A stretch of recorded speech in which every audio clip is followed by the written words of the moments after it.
ശരിക്കും സത്യം പറയാലോ, ഇത് നിത്യയുടെ എഫർട്ടാണ്. ഓണസ്റ്റ്ലി സ്പീക്കിംഗ്, ഒരു സാധാരണ പെൺകുട്ടിക്ക് ഇപ്പോൾ എന്താ പറയുക, നമ്മൾ പഠിച്ചു കഴിഞ്ഞ് എന്തെങ്കിലുമൊക്കെ ഒരു ജോലിയായിട്ട് ഒതുങ്ങുന്നതിന് പകരം സ്വന്തമായിട്ട് മേക്കപ്പ് ആർട്ടിസ്റ്റ് ആയിട്ട് ഒരു എസ്റ്റാബ്ലിഷ്ഡ് മേക്കപ്പ് ആർട്ടിസ്റ്റ് ആവാൻ സാധിച്ചു.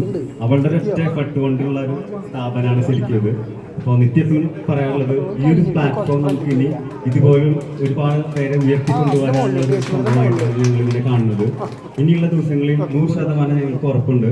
ഒരുപാട് ആൾക്കാർ ആസ്പിറേഷനായിട്ട് വരുന്നത് മേക്കപ്പ് ആർട്ടിസ്റ്റ് ആണ്. അപ്പോൾ അവർക്ക് അത് അറിയില്ല. മേക്കപ്പ് ആർട്ടിസ്റ്റോ അതല്ലെങ്കിൽ സാരി ടെപ്പിസ്റ്റോ അതല്ലെങ്കിൽ അതുമായി ബന്ധപ്പെട്ട എന്ത് കാര്യങ്ങളിലേക്ക് എത്തുന്നത്, അതിനുള്ളൊരു പ്രോപ്പർ ഗൈഡൻസിനുള്ള ഒരു സംവിധാനം, അങ്ങനെ ഒരുപാട് കാര്യങ്ങൾ നമ്മൾ ഫ്യൂച്ചറിലേക്ക് വേണ്ടി പ്ലാൻ ചെയ്യുന്നുണ്ട്. ഞങ്ങൾക്ക് വേണ്ടി മാത്രമായിട്ടുള്ള, അല്ലെങ്കിൽ കേവലം കുറച്ച് ജ്വല്ലറി വിൽക്കാനുള്ള ഒരു സ്ഥാപനമായിട്ടല്ല ഞങ്ങൾ ഇതിനെ കാണുന്നത്.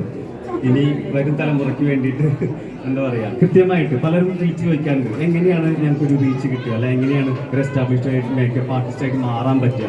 അതിലേക്കുള്ള ഒരു ചുവട്ടുപടിയുമായിട്ട് ആരൊക്കെ നമ്മുടെ മുന്നിൽ വരുന്നു അവർക്കൊക്കെ കൃത്യമായിട്ടുള്ള ഗൈഡൻസും അവർക്കുള്ള ട്രെയിനിങ്ങും ഒക്കെയാണ് നമ്മളിനി കൊടുക്കാൻ പോകുന്നത്. അതും മിക്കവാറും കേസസിൽ എന്താ പറയുക, നമ്മളങ്ങനെ ചാർജ് ചെയ്തിട്ടുള്ള ഇതൊന്നുമല്ല, ആഗ്രഹമുള്ളവരെ കണ്ടെത്തിയിട്ട് അവരെ പ്രോത്സാഹിപ്പിക്കാനാണ് ഞങ്ങൾ ഈ പ്ലാറ്റ്ഫോം മെയിനായിട്ട് ചെയ്യുന്നത്. വന്ന എല്ലാവർക്കും നന്ദി, എല്ലാ യൂട്യൂബേഴ്സിനും അതുപോലെ തന്നെ ഈ പ്രൊമോട്ടേഴ്സിനും നന്ദി, ബന്ധുക്കൾക്കും അതുപോലെ നാട്ടുകാർക്കും എന്നെ സ്നേഹിക്കുന്ന എല്ലാവർക്കും നന്ദി. നാളും രണ്ടുപേർക്ക് പറയും.